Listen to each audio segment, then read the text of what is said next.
A sermon for the 26th Sunday of the year 2022.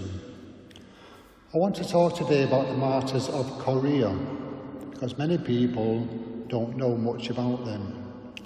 They were in two groups.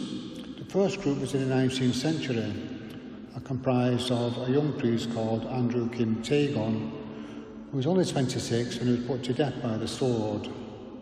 That was followed by the deaths of 10,000 martyrs between 1839 and 1866. They were beatified by the Pope in 2014. Beatified means a step before becoming a saint. The second group were called the Columban Korean martyrs, who died in 1950 during the Korean Civil War.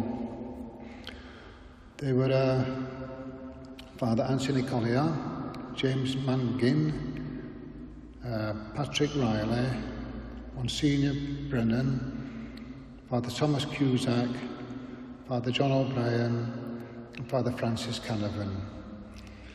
The seven are among a group of 81 modern martyrs who died in the 1950s during the communist invasion of South Korea. The Columbans are a Catholic missionary society. They have the magazine called The Far East, you might see it sometimes. Founded in Ireland in 1917. Korea had been occupied since 1910 by Japan. After the bombing of Pearl Harbor in 1941, all non-nationals, including some of the Columban priests, had been placed under house arrest. In the 25th of June 1950, North Korean forces crossed into South Korea, thus beginning a war that would last 3 years and claim almost 5 million lives. The Christian community in Korea at the time was severely persecuted.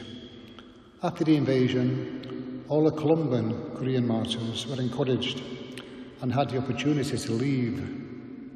The priest had a chance to go home back to Ireland, but all to a man stayed at their watch, and with their people, knowing their fidelity would cost them their lives.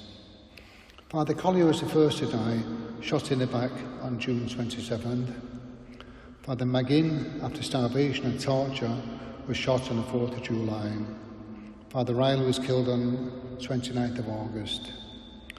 Monsignor Brennan and Fathers O'Brien and Cusack were among a group of 32 prisoners transferred near the end of August, handcuffed to one another and taken over treacherous mountain roads to Taejon.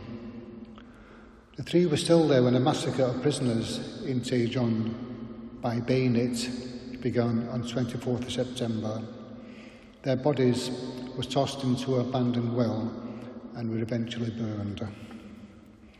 Father Francis Canavan was the last of the seven to die.